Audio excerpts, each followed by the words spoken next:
नमस्कार दोस्तों, उम्मीद करता हूँ सभी अच्छे होंगे। और आज हम बात करने जा रहे हैं कोल्ड वार के बारे में। कोल्ड वार एक ऐसा वार है जो बातों के माध्यम से लड़ा जाता है। कोल्ड वार का मतलब ये होता है ठंडा वार, जिसको हिंदी में कहते हैं शीत युद्ध। तो शीत युद्ध की शुरुआत कहाँ से हुई, इसमें कौन कौन सी आइडियोलॉजी थी, कौन कौन से देशों के बीच में हुआ, इसकी हम बात करेंगे। इसके साथ में हम बात करेंगे ये कब से शुरू हुआ और कहाँ तक इसका टाइम पीरियड था, इसका टाइम पीरियड क्या है, ये क्या है, इसकी डेफिनेशन क्या है और ये किस किस के लिए उपयोगी है, इसकी सबकी हम बात करने जा रहे हैं। तो शुरू करते हैं। कोल्ड वार का मतलब ये होता है कि ऐसा वार जो बातों के माध्यम से लड़ा हो। जैसे आपने देखा होगा कि कागज़ के गोले हैं। जैसे मान लो कि क्लास की हम बात करें तो क्लास में जैसे बच्चे कई बार शरारत करते रहते हैं कि एक कागज़ का गोला बनाकर दूसरे बच्चे के मारते हैं। उससे वो दूसरा जिस बच्चे को मारते हैं वो क्या है कि दूसरा बच्चा डिस्टर्ब तो होता है, लेकिन उसको मतलब उसका आघात नहीं पहुंचता। इसी प्रकार से 1947 से लेकर 1991 के बीच में एक बड़े पूरे विश्व के स्तर पर एक वार चला, जिसको कहते हैं कोल्ड वार। ये चला है, ऐसे कहते हैं कि जैसे सेकेंड वर्ल्ड वार ख़त्म हुआ, सेकेंड वर्ल्ड वार में एक तरफ थे ध्रुवीय राष्ट्र जिनको बोलते हैं इटली, जर्मनी और जापान, और दूसरी तरफ थे मित्र राष्ट्र जिनको बोलते हैं आपके यूएसएसआर, यूएसए, ब्रिटेन और फ्रांस। इस प्रकार से ये गुट बटे हुए थे सेकेंड वर्ल्ड वार में। तो सेकेंड वर्ल्ड वार जैसे ही ख़त्म होता है, आपको पता है कि हिरोशिमा और नागासाकी दो क्षेत्रों में, ये दो हिरोशिमा और नागासाकी जो जापान के दो शहर हैं, इसके ऊपर यूएसए मतलब अमेरिका ने परमाणु बम गिरा दिए। और परमाणु बम गिराने के बाद में ऐसे कहते हैं कि काफ़ी लॉस हुआ जापान का। इससे क्या है कि यूएसएसआर जो उनका ही मित्र राष्ट्र उससे खपा हो जाता है और अपने आप को अलग कर लेता है। सेकेंड वर्ल्ड वार तो ख़त्म हो जाता है, लेकिन यूएसए और यूएसएसआर दोनों में दूरियां बढ़ जाती है।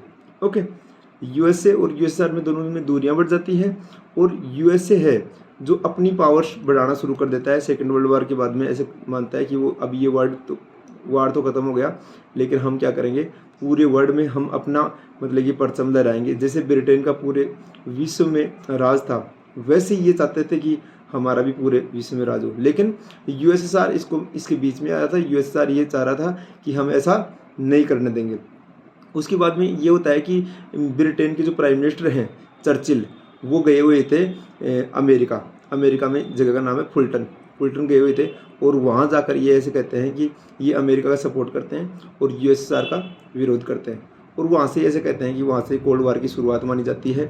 और ऐसे कहते हैं कि कोल्ड वार जो वर्ड है ना, ये बर्नार्ड बारूच ने दिया है और इसको आगे बढ़ाने का काम फ्रांस के पत्रकार लीपमैन ने किया है। और जैसे ही ऐसे कहते हैं कि ये वार चल रहा था, उसके बाद में जो अमेरिका पूंजीवादी गुट था जो अपनी मतलब एक पूंजीवादी आइडियोलॉजी, जो कैपिटलिस्ट आइडियोलॉजी बोलते हैं, उसको आगे बढ़ाने का काम करता है।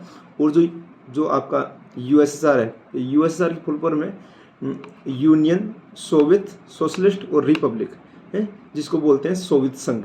ठीक है, सोवियत संघ क्या आपको पता है कि सोवियत संघ की स्थापना 1917 में हुई थी, रशियन रेवोल्यूशन के बाद में। आपको पता है रशियन रेवोल्यूशन की जो लीडरशिप है ये की है लेनिन ने।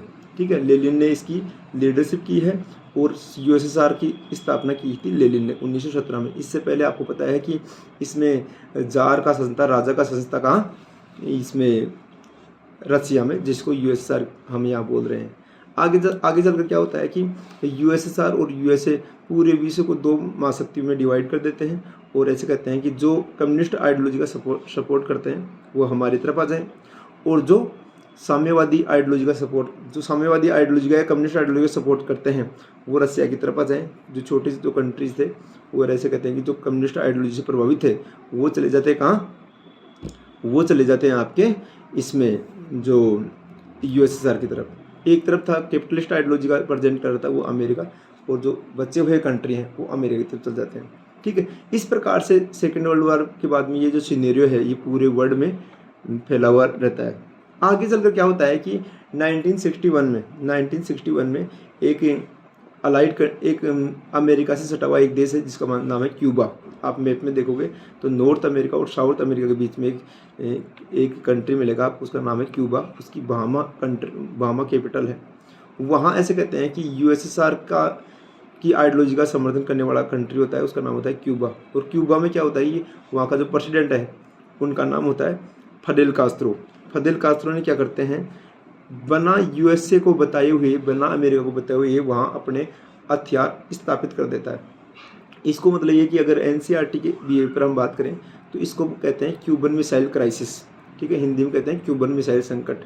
ये क्यूबन मिसाइल संकट आता है और इसके बाद में CIA जो अमेरिका की गुप्तचर एजेंसी है उसका इसको पता लगता है, और उसके बाद में ऐसे कहते हैं कि USSR को रोकने का काम करता है अमेरिका।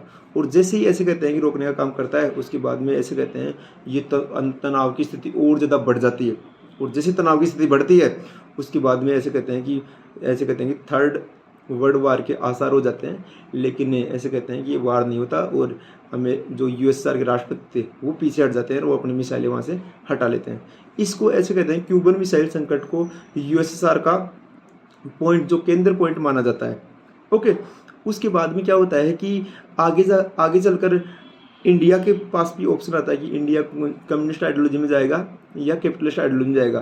तो नेहरू जो हमारे देश के प्रथम प्राइम मिनिस्टर थे, पंडित जवाहरलाल नेहरू, ये कांग्रेस की तरफ से हमारे फर्स्ट PM थे।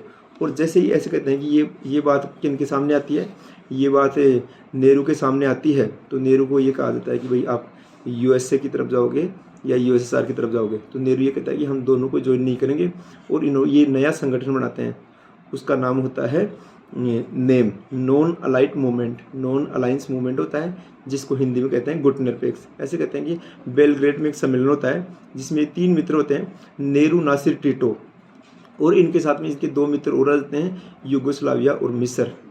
इन ऐसे करके 5 कंट्री मिलकर नेम की स्थापना करते हैं 1961 में। और ये नेम आगे जाकर USSR और USA को चैलेंज करता है, इनके क्राइसिस के सामने आकर खड़ा होता है। और ऐसे कहते हैं कि ये पूरे वर्ल्ड में, ऐसे कहते हैं इसको तीसरी दुनिया कहते हैं। फर्स्ट दुनिया तो कौन सी हो गई, अमेरिका, जो कैपिटलिस्ट आइडियोलॉजी को समर्थन करती है। सेकंड हो गई आपकी USSR, जो कम्युनिस्ट आइडियोलॉजी को सपोर्ट करती है। और थर्ड ऐसे कहते हैं कि नेम आ गया, जिसमें हो गए थे डेमोक्रेटिक कंट्री, जो लिबरल आइडियोलॉजी को समर्थन करते हैं। यहाँ तक आपको समझ में आ गया होगा। तो हम बात करते हैं, हम इसको रिपीट करें थोड़ा सा, तो इसमें बताएं कि जो कोल्ड वार ऐसा वार होता है जो बातों के माध्यम से लड़ा जाता है। दूसरा फिर हमने बात की कि कोल्ड वार किस किस के बीच में हुआ, तो कोल्ड वार हुआ USA और USSR के बीच में, ठीक है। उसके बाद में हमने बात की कि ये इसका चरम बिंदु कौन सा है, तो इसका चरम बिंदु है आपका क्यूबन मिसाइल क्राइसिस, जो क्यूबा एक कंट्री है जो नॉर्थ अमेरिका और साउथ अमेरिका के बीच में आता है। आगे हम बात करें तो आगे चलकर क्या होता है कि 1991 में ये जो USSR है, इसका विघटन हो जाता है। और ऐसे कहते हैं USSR 15 कंट्रीज़ है इनमें डिवाइडेड हो जाता है। और ऐसे कहते हैं कि वहाँ के जो प्रेसिडेंट थे उन्होंने खुलेपन की, और मतलब कि नवीनीकरण और खुलेपन की नीति लेकर आते हैं। और उसके तहत क्या होता है, क्यूबा जो USSR है, USSR का विघटन हो जाता है।